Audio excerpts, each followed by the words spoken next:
Most people don't play paladins to their full potential.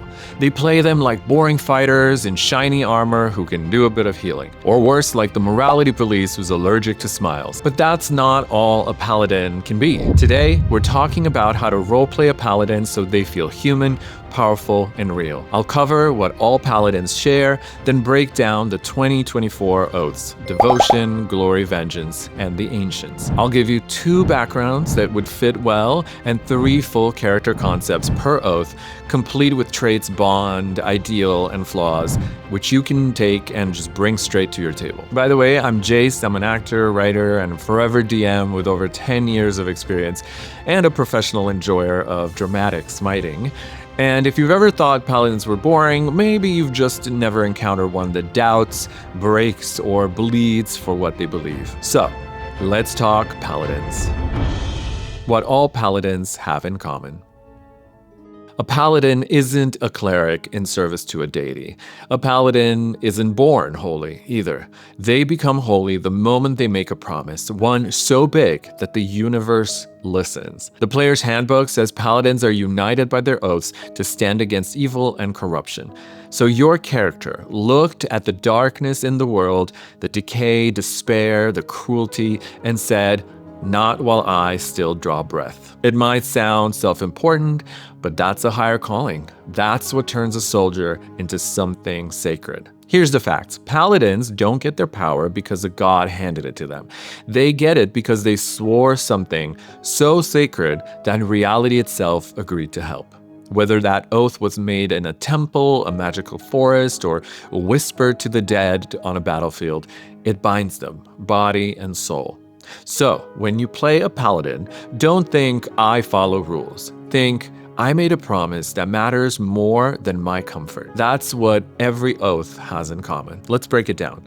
Conviction. You believe in something absolutely, and that belief shapes you. It's not about alignment, it's about being lawful to your own heart. Conviction gives you focus and strength, but it can also make you stubborn, self-righteous, or blind.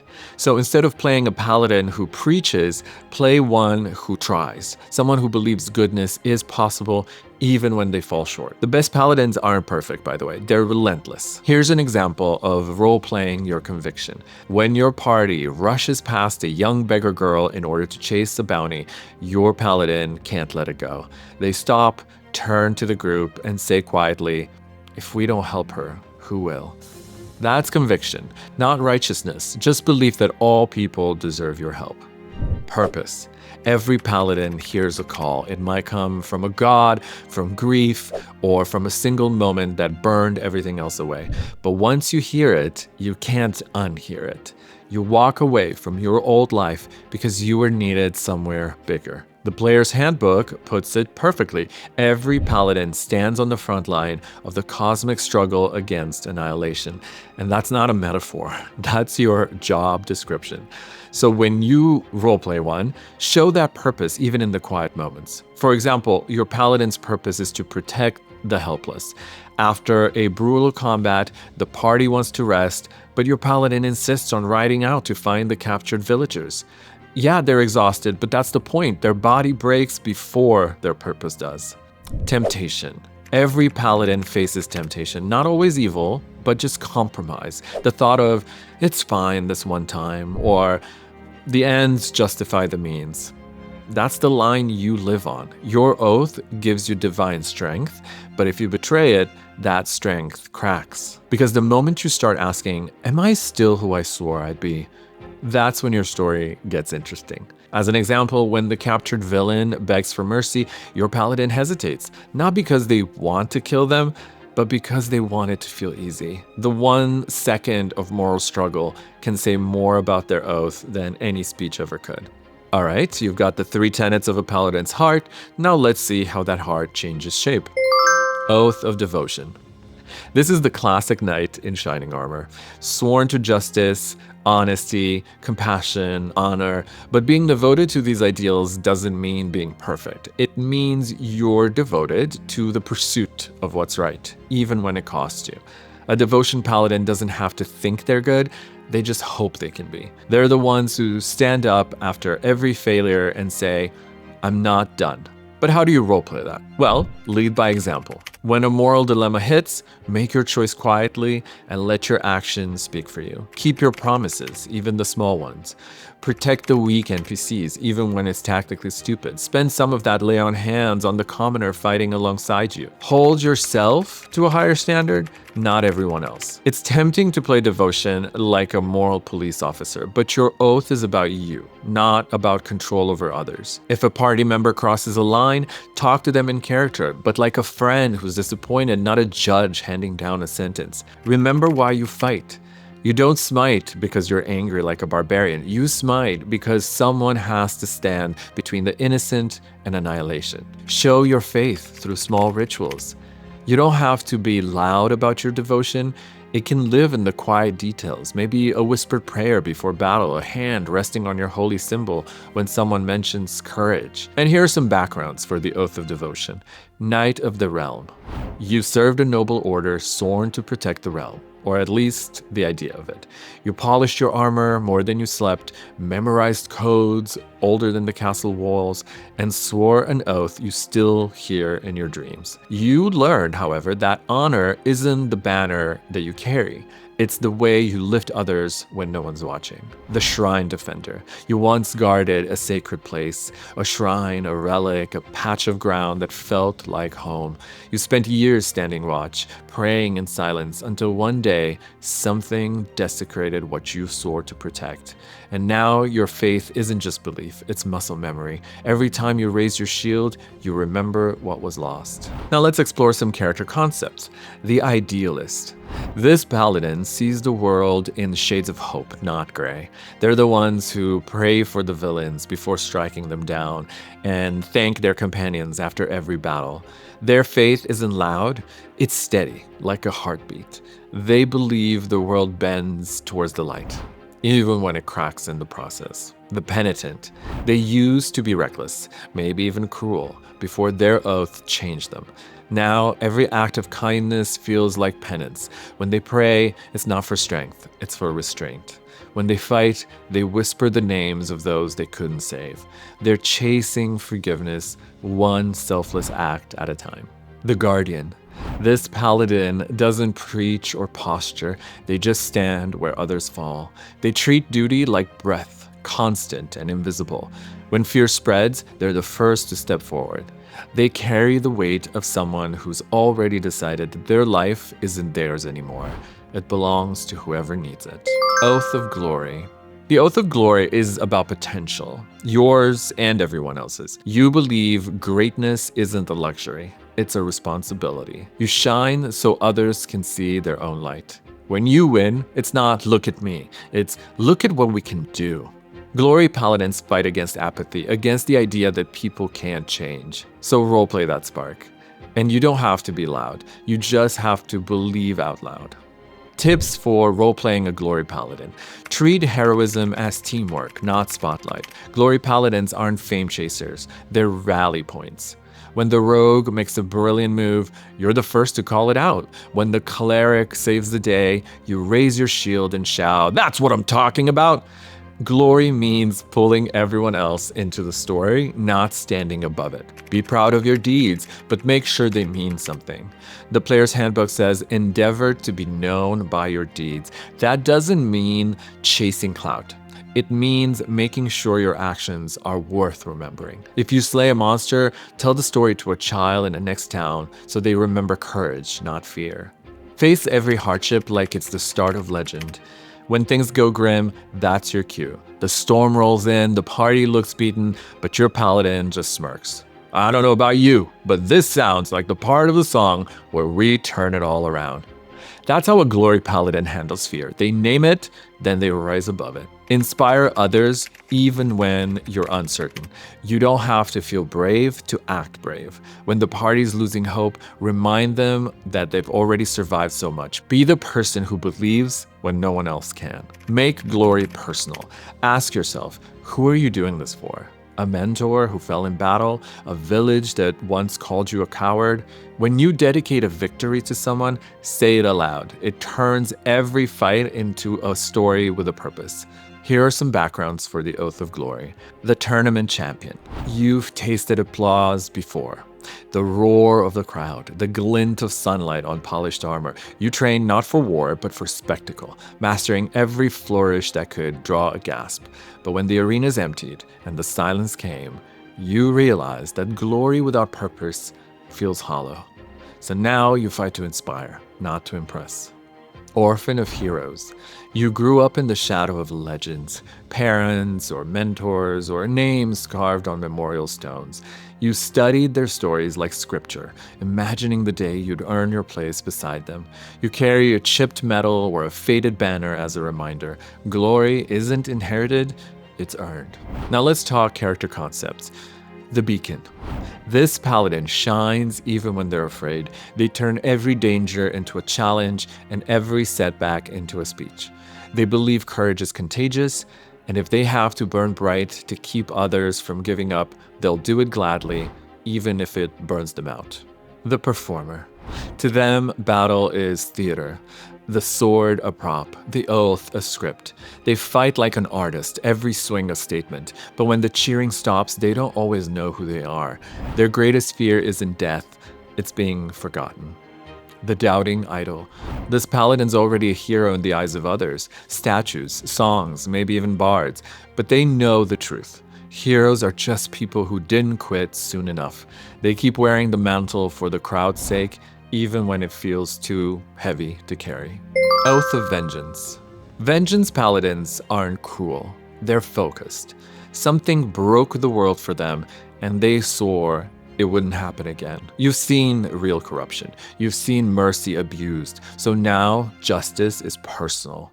You stand against evil that hides behind power, and you make sure it remembers what fear feels like. But vengeance cuts both ways. If you lose sight of why you fight, you become the thing that you hunt. So roleplay that struggle, the balance between righteous fury and self-control. Here are some tips for roleplaying a Vengeance Paladin. Keep a target, but don't lose yourself to it. The player's handbook says, show the wicked no mercy, but that doesn't mean show no mercy to anyone. Let your paladin be terrifying in battle, but human in conversation. When you speak to someone innocent, soften your tone. When you face your sworn enemy, drop the mask completely. Give your vengeance a code. A Vengeance Paladin is not just angry, they're precise. They know who deserves their wrath and who doesn't. When the barbarian wants to burn a bandit camp, you stop them. We punish the guilty, not the desperate. That's how you separate vengeance from cruelty. Make justice visible. When you help someone harmed by injustice, patching a wound, freeing prisoners, or burying the dead, do it with the same intensity that you bring to battle. You fight for people, not just against evil. Show the cost of your conviction. When you track your foe for days without rest or refuse healing until others are safe, you're living the tenet, aid those harmed by injustice. But it should look like it hurts. Let the exhaustion show. That's what makes your righteousness believable. Let someone try to save you. Even a Vengeance Paladin needs an anchor. Let one party member reach you, a friend, a cleric, someone who reminds you that there's more to life than punishment. And when you finally smile again, it will hit harder than any smite. Here are some backgrounds. The haunted survivor. You were the last one left. The ashes cooled, the screaming stopped, and you were still standing. You've carried that silence with you ever since. You don't dream anymore, you remember. And every time you draw your weapon, you hear the same question echoing. Why not you too? The Divine Inquisitor. You once served a holy order, hunting heretics and traitors in the name of justice, but somewhere along the way you found rot in your own ranks. You turned your blade inward, swearing to cleanse corruption wherever it hides, even if it wears the same armor as you. Let's talk character concepts. The Punisher. This paladin fights like a storm in a bottle, all focus, no hesitation. They've turned their grief into a weapon, their guilt into direction, but their silence after every victory says it all. They're chasing an ending that might not exist. The Confessor. They whisper prayers for every soul they kill because someone should. They believe vengeance is a duty, not a pleasure, but in the dark, they sometimes wonder if the gods are still listening. or if they've become the very thing that they swore to fight. The Redeemer. They're proof that vengeance doesn't always end in blood. Their oath began with rage, but mercy keeps getting in the way. Now every battle is an argument between heart and blade, and every victory feels like a betrayal of one or the other. Oath of the Ancients. This oath is about hope. Ancient paladins don't fight to destroy darkness. They fight to keep the light alive through it. They remember that joy, laughter, and kindness are worth defending. They believe beauty can outlast brutality. Their oath isn't to gods or laws. It's to life itself, to the color, the song, the heartbeat of the world. They're the light that refuses to go out. Here's some tips for role-playing an Ancients paladin. Protect beauty, not just life. If your party passes a mural, stop to admire it. If someone's singing by the fire, hum along. Show that you notice the world because you're fighting to preserve it. Find light in the small things. When your party feels defeated, you're the one who cracks a joke or hands out rations with a grin. Hope isn't loud, it's consistent. Your presence itself should remind people it's not over yet. Fight like a gardener, not a general. When you heal, protect, or spare an enemy, you're planting seeds, not of mercy, but of continuance. You know that cruelty ends things. Compassion sustains them. So when you can choose between vengeance and grace, choose the one that causes growth. Use nature and symbolism in your roleplay. Decorate your armor with leaves, antlers, or vines, or just describe the way moss grows over your shield. Tie your faith to imagery that feels alive, not divine. It keeps your paladin grounded in the real world, not just floating above it. Make joy an act of defiance. When despair takes over, laugh louder. When darkness spreads, light a candle.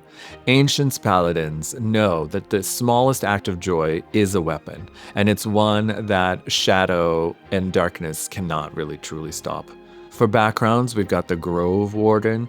You once guarded sacred woods where light and shadow mingled like old friends. You listened to trees more than people, and they spoke back in their own quiet way. But when corruption crept in, you didn't pray for deliverance. You swore to be the hand that held the line. The traveling storyteller.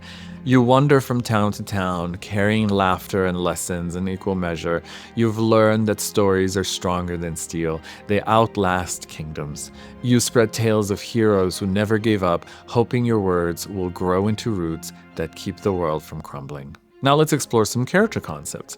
The Green Knight. They move like still water, slow, deliberate, reflective. They don't rush into violence. They let the world breathe around them. When they fight, it's to restore balance, not to prove power. And when they heal it, it feels like sunlight after the rain. The Trickster Guardian. They tell jokes in battle, they make monsters angry on purpose, they're the first to laugh and the last to cry. But behind the grin, they carry every loss like a scar. They fight darkness not by denying it, but by daring to stay joyful in spite of it. The Lantern Bearer. This paladin keeps a flame, literal or symbolic, that they refuse to let die. They walk through battlefields, lighting candles, speaking names, remembering beauty. They believe that if even one light remains, the world hasn't lost yet. The Player's Handbook says every paladin lives on the front lines of the cosmic struggle against annihilation.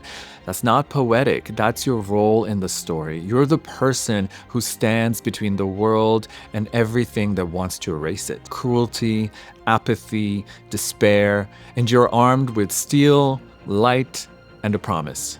Paladins aren't flawless heroes. They're people who keep trying when it's easier not to. So, next time you play one, just remember, your oath isn't a burden, it's your backbone. You don't have to be perfect. You just have to get back up and show up every time. So tell me in the comments what called your paladin. Was it faith, revenge, love, something else? And if you haven't yet, check out my guide to role-playing clerics next. It pairs perfectly with this one. All right, until next time, stay true to your oath, roll high, and as always, stay in character. Goodbye.